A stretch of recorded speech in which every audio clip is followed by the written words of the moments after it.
Terima kasih Anda masih bersama kami. Bagi Anda yang baru saja bergabung, kami hadirkan kembali 3 berita utama hari ini. Gagal menanjak, sebuah truk kontainer melaju menimpa rumah panggung di Trans Sulawesi, Kota Parepare. Polisi menangkap kawanan pembobol 3 kantor jasa pengiriman barang di Kota Makassar.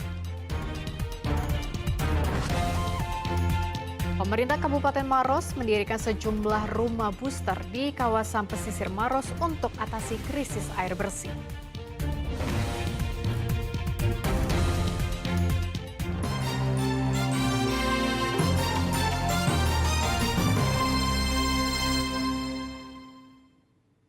Guna mengatasi krisis air bersih, pemerintah Kabupaten Maros mendirikan sejumlah rumah booster di kawasan pesisir untuk memenuhi kebutuhan warga.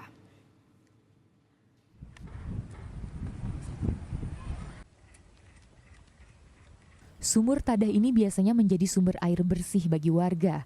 Namun kini, kondisi sumur sudah kering kerontang. Ikan-ikan yang hidup dalam sumur pun semuanya mati.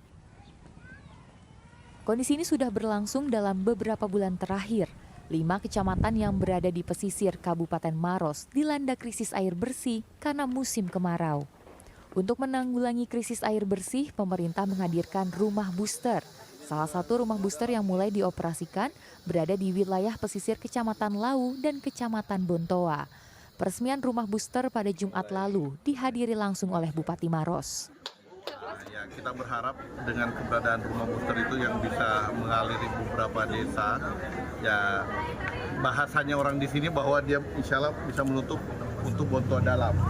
Dan untuk air bersih di Salendang ini mudah-mudahan bisa menutup untuk pemenuhan air bersih untuk di Bontoa luar. Ada 2 desa utama, yakni Desa Salendang dan Desa Boto Lempangan.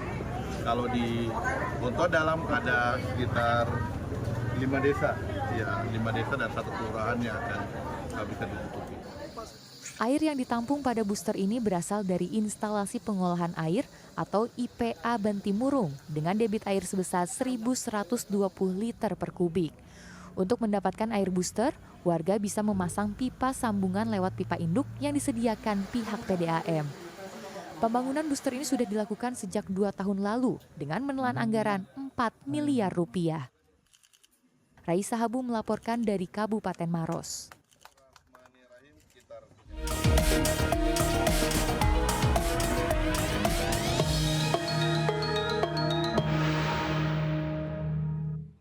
Komisi Pemilihan Umum KPU Provinsi Sulawesi Selatan menetapkan 2 pasangan calon gubernur dan wakil gubernur Sulawesi Selatan dalam Pilkada Serentak 2024. Selanjutnya, rapat pleno terbuka akan digelar untuk penentuan nomor urut. Pasangan Andi Sudirman Sulaiman dan Fatmawati Rusdi, serta pasangan Muhammad Ramdan Pomanto dan Azhar Arsyad akan berkontestasi dalam Pilkada Serentak 2024. Kedua pasangan ini akan memperebutkan hati rakyat untuk menjadi kepala daerah setelah ditetapkan KPU sebagai pasangan calon gubernur dan wakil gubernur Sulawesi Selatan. Dalam rapat pleno tertutup yang digelar Minggu pagi, KPU menyebut kedua pasangan ini dinyatakan memenuhi syarat pada tahapan pencalonan melalui jalur partai politik pendukung. Pasangan Andi Sudirman Sulaiman dan Fatmawati Rusdi diusung oleh 10 partai, sementara pasangan Muhammad Ramdan Pomanto dan Azhar Arsyad diusung oleh 3 partai politik. Selanjutnya KPU Provinsi Sulawesi Selatan akan melakukan rapat pleno terbuka untuk pencabutan nomor urut.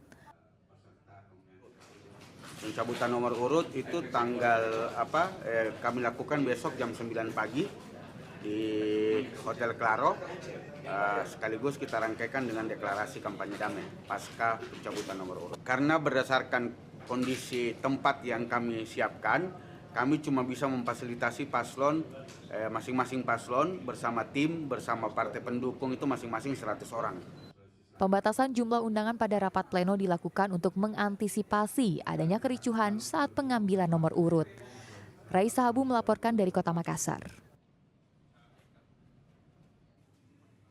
Hasil tes narkotika Wakil Bupati Maros Suhartina Bohari dinyatakan positif mengandung obat terlarang.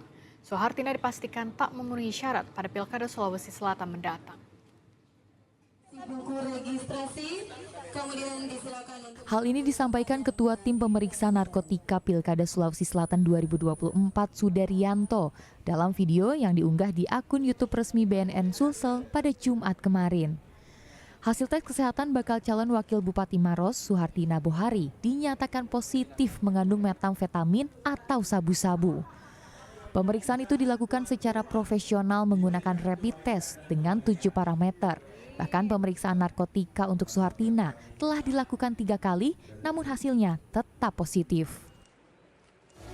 Jadi laboratorium BNN ini dapat mendeteksi, dapat mengurai hasilnya. Kalau itu yang dikonsumsi adalah obat batuk, dia akan menunjuk obat batuk, nama obatnya. Begitupun obat tidur. Dan pada pemeriksaan kali ini langsung menunjuk metamfetamin. Sementara Suhartina Bohari mengaku sedang mengonsumsi obat tidur akibat persoalan pribadi dan keluarga sebelum pemeriksaan kesehatan yang diduga mempengaruhi hasil tes. Mengenai hasil pemeriksaan KPU, hasil pemeriksaan kesehatan untuk calon wakil bupati berikutnya yang sedang viral beberapa minggu ini, memang perlu banyak yang dijelaskan. Tapi yang perlu kita pahami bersama, mungkin kalau orang-orang Maros yang stay di Maros beberapa bulan terakhir ini, mohon maaf, saya memang dalam situasi yang sangat-sangat tidak tenang. Karena ada persoalan pribadi dan keluarga, sehingga mungkin berefek pada pemeriksaan kesehatan saya, sehingga menyebabkan saya dinyatakan tidak memenuhi syarat untuk menjadi wakil bupati Kabupaten Maros. Setelah kejadian ini, Suhartina akan tetap menjalankan tugasnya sebagai Wakil Bupati Maros sampai masa jabatannya berakhir. Raisa Habu melaporkan dari Kabupaten Maros.